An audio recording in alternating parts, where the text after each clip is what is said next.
Olá, sejam bem-vindas, sejam bem-vindos. Eu sou o Edilson e vou fazer a apresentação do trabalho desenvolvido por mim e pela professora Vera. Então, nossa pesquisa intitula-se Mobilidade Ativa, um estudo sobre a caminhabilidade na cidade de Blumenau, Santa Catarina. Eu inicio falando um pouco sobre a problemática do nosso tema, que surge, então, desde o crescimento das cidades brasileiras, associadas a políticas de governo que estimularam o uso do veículo automotor em detrimento dos modos de transporte ativos. Com isso, o avanço da industrialização automobilística no Brasil, nós começamos a visualizar um redesenho urbano das cidades brasileiras para receber essa quantidade aí de automóveis que estavam sendo produzidos, Esse redesenho urbano acabou evidenciando cidades cada vez mais lineares, espraiadas, e os pedestres e ciclistas ficaram esquecidos e pouco valorizados.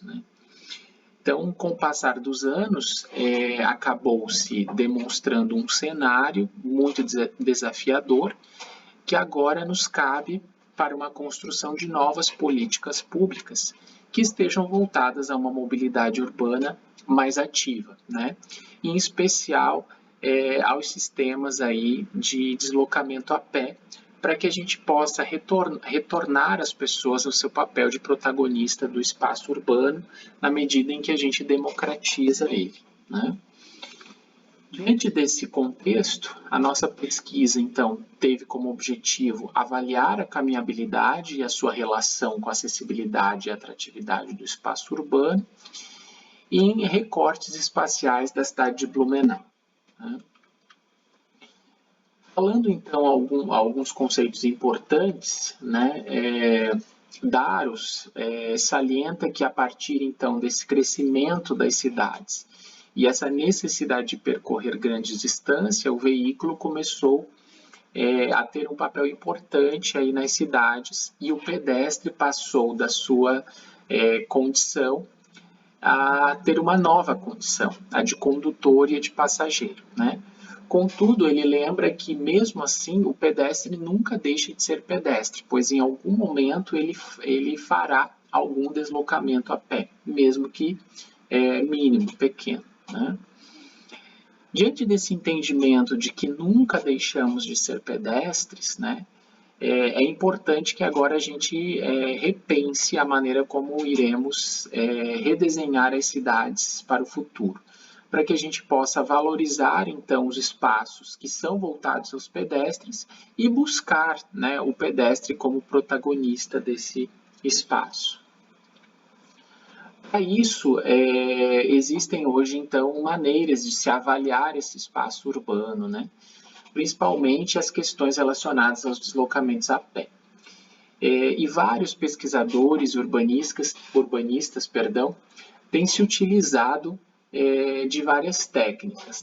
Uma delas é a questão da avaliação da caminhabilidade, para poder entender realmente o que motiva as pessoas a caminharem e, em contrapartida, o que as desmotiva. A caminhabilidade é, na verdade, um termo que é utilizado para refletir as condições frequentes do espaço urbano examinado.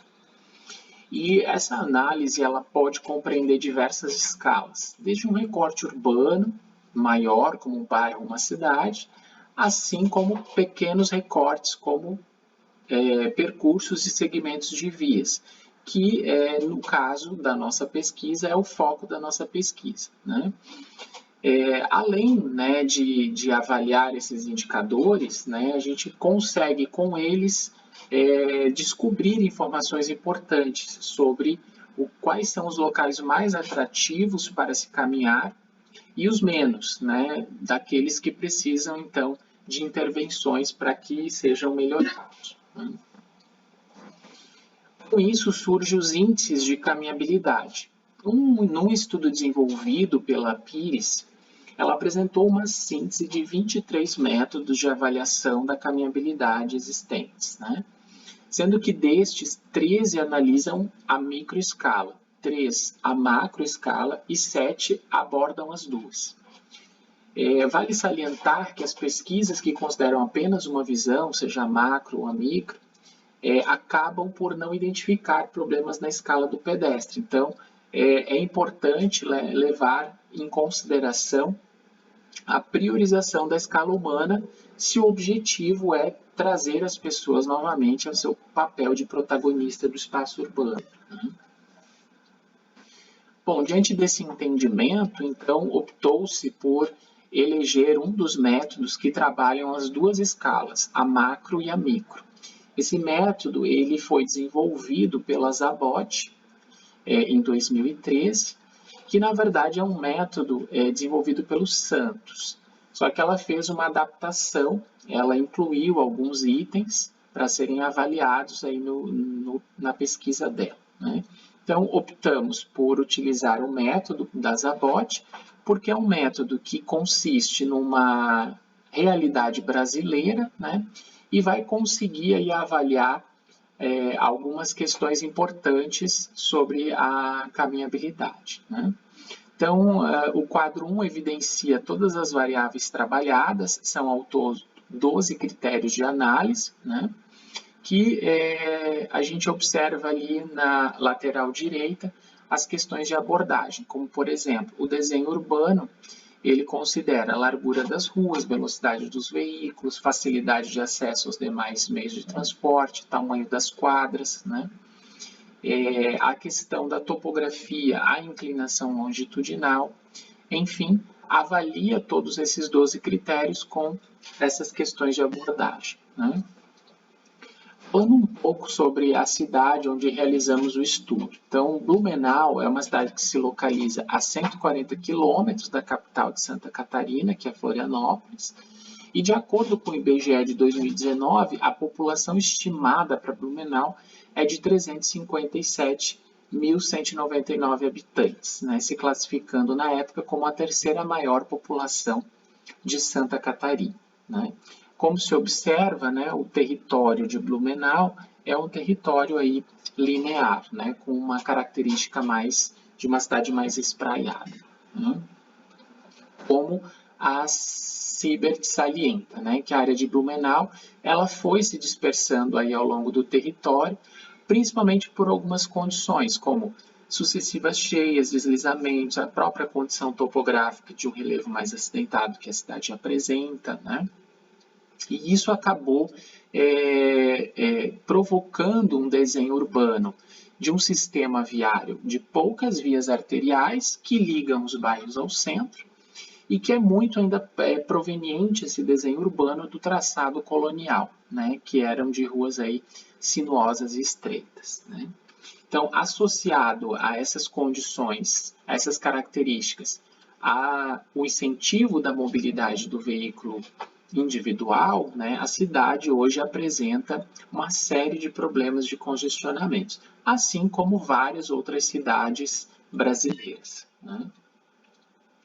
Em 2018, a Prefeitura de Blumenau desenvolveu o plano de mobilidade, né? E com esse plano, ela acabou criando um cenário, aí, uma projeção de uma distribuição dos modos de transporte até 2035, né? Então, como se observa no gráfico 1, aproximadamente, aí, atualmente, a cidade vive com 59% do seu transporte por tráfego motorizado privado, né? E apenas 18% de mobilidade a pé, né? A projeção prever uma distribuição um pouco mais equilibrada até 2035, com 38% de transporte privado individual, 25% a pé e 31% do transporte coletivo, enquanto que 6% seriam por bicicletas, né? Considerando, então, a problemática do nosso tema, associado também ao cenário atual da cidade de Blumenau, optamos, então, por eleger alguns recortes espaciais da cidade e a nossa metodologia consistiu em fazer o cruzamento de algumas variáveis importantes, como população, renda e declividade, para poder selecionar essas áreas. Após o estudo dessas áreas, ou melhor dizendo, de todos os bairros da cidade de Blumenau, considerando o cruzamento dessas variáveis, chegamos então a esses 4 recortes. O primeiro deles seria no bairro Itoupava Central, por ser o bairro mais populoso, né? De 28.164 habitantes. O segundo recorte foi eleito no bairro Itoupavazinha justamente por apresentar uma menor renda e uma declividade mais alta, né? O terceiro recorte foi o bairro Garcia, por apresentar aí, a terceira maior população e uma declividade baixa. E para que pudéssemos ter aí condições de características diferentes, optamos por pegar um bairro que tivesse uma renda maior, e por isso optamos pelo bairro Vila Nova, né? Ele possui a maior renda dentre ali as primeiras colocações. Então, diante disso, conseguimos aí 4 regiões com características distintas, né? Em relação à quantidade de habitantes, renda e declividade. Para definir o quanto de recorte, né, seria correspondente, consideramos aí os estudos do Junqueira, do Gell, do Littmann e do Speck, que avaliam aí que as pessoas estão dispostas a caminhar entre 500 metros até 2 quilômetros, dependendo, obviamente, das condições de infraestrutura e também de cada pessoa, né? Para abranger, então, e ter a possibilidade de estudar várias condições, pegamos, então, um recorte longitudinal aí das principais vias desses bairros selecionados, com até 2 quilômetros, né?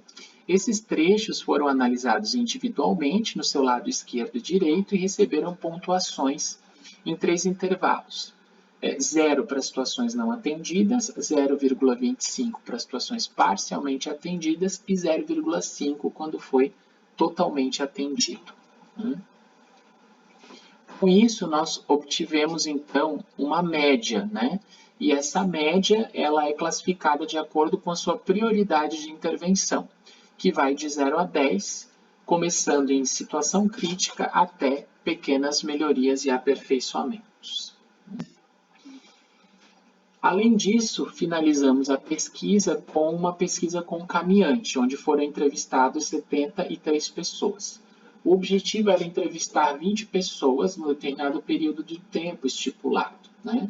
Justamente até para que se pudesse também avaliar quantas pessoas estavam disponíveis naquele momento para responder à pesquisa, né? No mesmo período de tempo nos 4 recortes. E isso foi interessante porque também nos demonstrou, por exemplo, que o bairro Itoupavazinha, né, nós conseguimos apenas 12 pessoas para responder a pesquisa nesse intervalo de tempo, enquanto que no bairro Garcia foram 23 no mesmo período de tempo, né? Isso também evidencia aí uma quantidade maior e menor de pessoas aí nesses recortes analisados, né? Com isso, nós obtivemos então os resultados aí do índice de caminhabilidade de cada recorte, né? O primeiro foi o Itoupava Central, uma média de 3,96 pontos, né? Percebe-se que é baixo e de intervenção imediata, né? O segundo, do recorte do bairro Itoupavazinha, apresentou uma média também mais baixa, porém chegando aí na característica de intermediário, com uma média de 4,48 pontos e considerado aí de intervenção de curto prazo, né?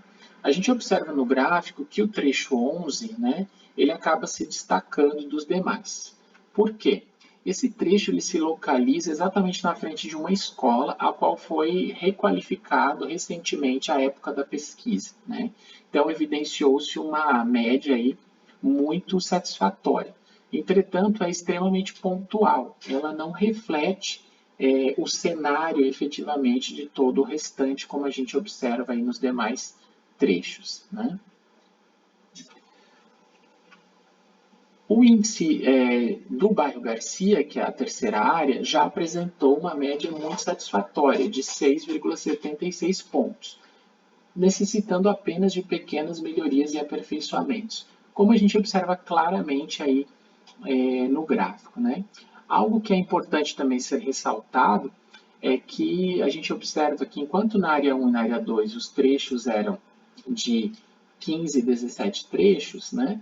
Aqui a gente observa que foram 28 trechos, ou seja, na mesma extensão de até 2 quilômetros, a gente tem né, quase o dobro das áreas anteriores de trechos. Isso evidencia um resultado de que o desenho urbano é mais conectado, tem mais possibilidades, né, de deslocamento. Isso acaba, de certo modo, também contribuindo aí para um melhor resultado nessa média, como a gente observa, né?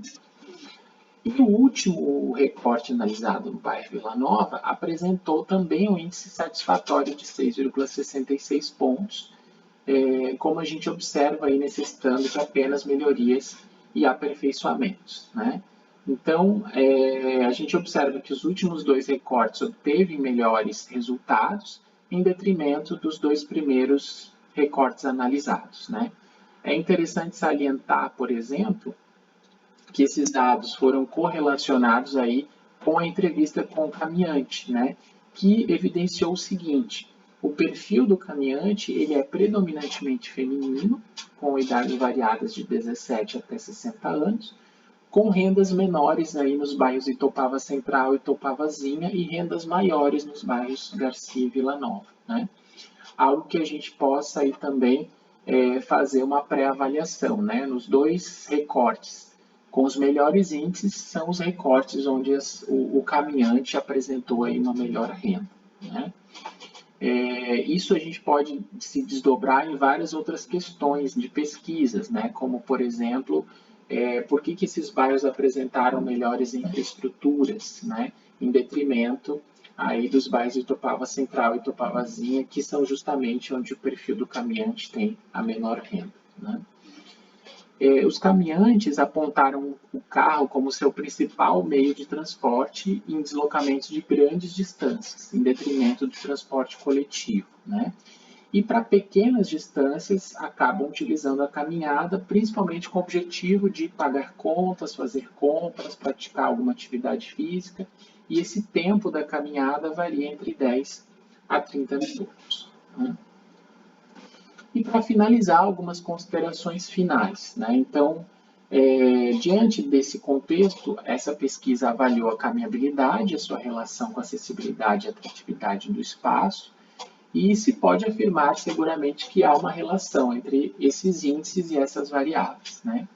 Conclui-se que os melhores índices de caminhabilidade e a opinião dos caminhantes em relação aos locais analisados, né, apresentam uma convergência entre melhores condições de diversidade do uso do solo, com comércio e serviços úteis, né, mais espaços de lazer ao ar livre e infraestruturas mais adequadas, né?